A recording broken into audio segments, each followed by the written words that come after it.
Hello guys, അപ്പോൾ പുതിയ വീഡിയോയിലേക്ക് എല്ലാവർക്കും സ്വാഗതം.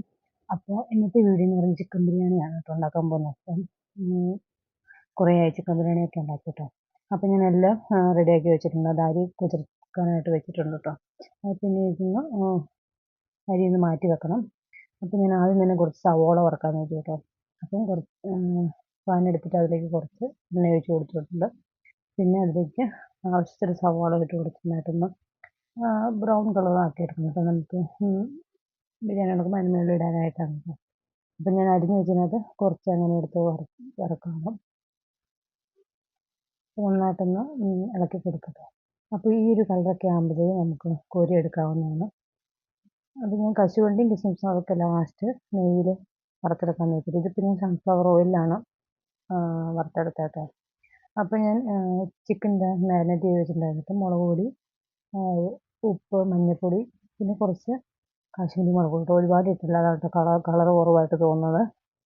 പിന്നെ ഇത് സെയിം പാനിലേക്ക് തന്നെ കുറച്ചും കൂടി എണ്ണ ഒഴിച്ചിട്ട് കുറച്ച് പെരുംജീരകവും കറിവേപ്പിലയും കൂടി ഇട്ട് നമ്മുടെ ചിക്കൻ്റെ കഷ്ണങ്ങളൊക്കെ ഇട്ടൊന്ന് ജസ്റ്റ് ഒരുപാട് ഫ്രൈ ആകണ്ട, അങ്ങനെ ജസ്റ്റ് ഷാലോ ഫ്രൈ ആക്കി ഒന്ന് എടുക്കാം കേട്ടോ.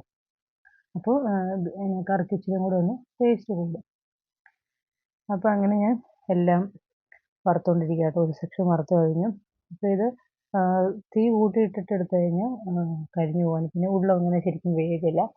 നമ്മൾ ഫ്ലെയിം കുറച്ചിട്ടിട്ട് ചെയ്യുകയാണെങ്കിൽ ഉള്ളൊക്കെ അത്യാവശ്യം നന്നായിട്ട് വെന്ത് കിട്ടും കേട്ടോ. പിന്നെ ദമ്മ് ചെയ്യുമ്പോഴത്തേക്കും ബാക്കിയും കൂടെ നന്നായിട്ട് വെന്തോളും. പിന്നെ ചിക്കനൊക്കെ എല്ലാം ഞാൻ വറുത്ത് കോരി വെച്ച് കഴിഞ്ഞു കേട്ടോ. അപ്പോൾ ഇതാ ചിക്കൻ വറുത്ത എണ്ണയ്ക്കകത്തിട്ട് ഞാൻ കുറച്ച് മറ്റേ സ്പൈസസ് ഇല്ലേ അതൊക്കെ ചേർത്ത് കൊടുത്തിട്ടോ. അത് ചേർത്ത് കൊടുത്ത് കഴിഞ്ഞിട്ട് നമുക്ക് ആവശ്യത്തിന് സവോള ഇട്ട് കൊടുക്കാം. ഈ സവോള നന്നായിട്ടൊന്ന് വഴണ്ട് വരണം കേട്ടോ. അപ്പോൾ അതിലേക്ക് പിന്നെ നമ്മൾ ഇഞ്ചി, വെളുത്തുള്ളി, പച്ചമുളകൊക്കെ ചേർത്ത് കൊടുക്കണം. അപ്പോൾ നന്നായിട്ടൊന്ന് ഇളക്കി കൊടുക്കുക.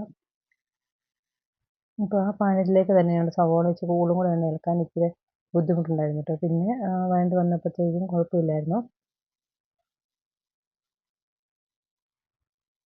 പിന്നെ അതിലേക്ക് കറിവേപ്പില ഇട്ട് കൊടുത്തിട്ടുണ്ട്. അത്യാവശ്യം ഒന്ന് വഴണ്ട് വന്നിട്ടുണ്ട് കേട്ടോ. അതിലേക്ക് ഞാൻ വെളുത്തുള്ളി, പച്ചമുളക്, ഇഞ്ചി പിന്നെ ചതച്ച് വെച്ചൊന്ന് ഇട്ട് കൊടുത്തു കേട്ടോ. അതും കൂടി ചേർത്ത് കഴിയുമ്പോൾ നല്ലൊരു മണമാണ്. പിന്നെ ഞാൻ പൊടിയൊക്കെ എടുത്ത് വെച്ചിട്ടുണ്ട്. ചിക്കൻ മസാലയും കാശ്മീരി മുളക് പൊടിയും മല്ലിപ്പൊടിയൊക്കെ ഇതിലേക്ക് ഞാൻ ചേർത്ത് കൊടുക്കുന്നു. അപ്പോൾ എരിവിന് ആവശ്യത്തിനുള്ള പൊടികളൊക്കെ ചേർത്ത് കൊടുക്കാം കേട്ടോ. പിന്നെ മാഗി ക്യൂബൊക്കെ ഉണ്ടെങ്കിൽ അതൊക്കെ ചേർക്കാൻ നല്ലതാണ്. പക്ഷെ എൻ്റെ അടുത്തില്ലായിരുന്നു, അതുകൊണ്ട് ചേർത്ത് കൊടുത്തില്ല കേട്ടോ. സവോളയൊക്കെ വഴണ്ട് വന്നപ്പോഴത്തേക്ക് അതിലേക്ക് പൊടികൾ ചേർത്ത് കൊടുത്തിട്ടോ. ഇനി നന്നായിട്ടൊന്ന് വഴറ്റിയെടുക്കുക. പൊടികളുടെ പച്ചമണമൊക്കെ ഒന്ന് മാറി നന്നായിട്ടൊന്ന് വഴണ്ട് വരണം.